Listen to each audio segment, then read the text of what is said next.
Austerity. It's big in Europe. It's getting big here.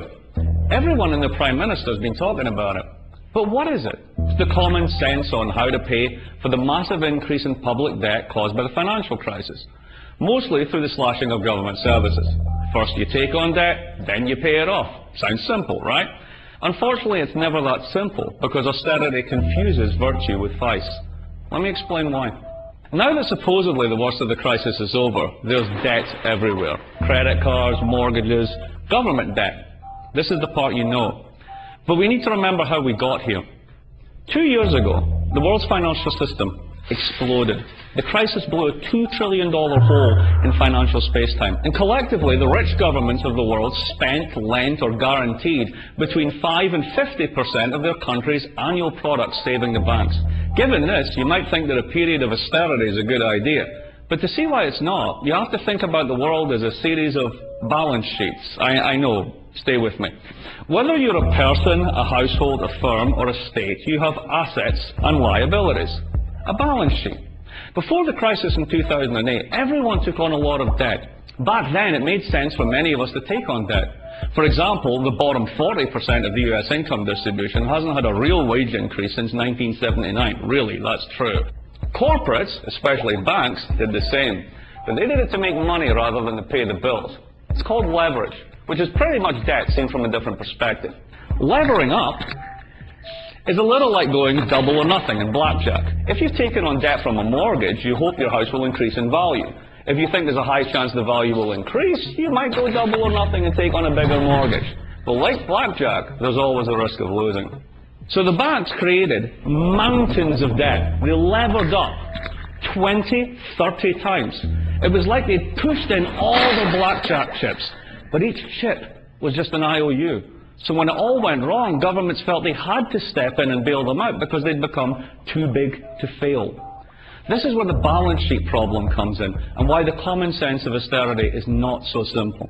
If you're levered up in debt, and your assets lose value, your house or your housing derivatives portfolio if you're a bank, your balance sheet as a whole is now underwater. When this happens, whether you're a corporate treasurer or a single mom, if you've got cash coming in, you'll want to pay down the debt to bring your balance sheet above water rather than spend money, which means no one is spending. And that's when the government comes in.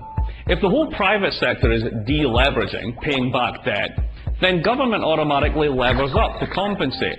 Tax revenue falls, so the deficit increases. Unemployment benefits kick in, and public consumption takes the place of private consumption. Now make no mistake, the problem is debt.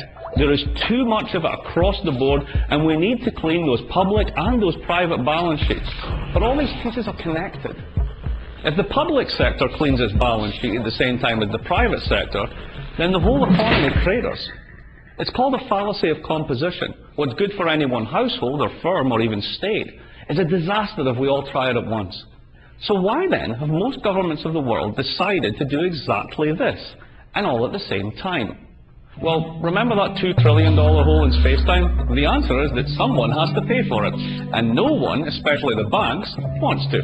So governments have to either increase taxes, difficult, or slash services, easier, especially when the policy has the common sense ring of virtue about it. Austerity, the pain after the party. But here's the kicker. The hangover of austerity is not going to be felt the same across the income distribution. Earlier this year, the Forum for the Governments of the World's Most Economically Developed States, the Group of 20, called for growth-friendly fiscal consolidation, which, like a unicorn with a bag of magic salt, is a nice idea, but is pretty much bull. Precisely because this consolidation doesn't hit everyone in the same way. Remember those folks in the bottom 40% of the income distribution that didn't really benefit from the financial boom? All they got was debt and the illusion of prosperity. They're the ones that actually use government services, those services that are about to be so virtuously consolidated. Those at the top end of the income distribution, those who made the mess in the first place, don't. So where does this common sense virtue of austerity leave us? It leaves us in a cycle, where those at the bottom end of the income distribution pay for those at the top, with the same stagnant and skewed incomes that now buy less in a more unequal and unstable economy. There's a term for this, class politics, and it usually ends badly. This common sense of austerity, of reducing public debt all at once through slashing services, involves a question of equity. Who pays and who doesn't? Those who made this mess won't, while those who already paid for it through the bailouts will pay again through austerity. This is why austerity is not common sense. It's a nonsense, and a dangerous one at that.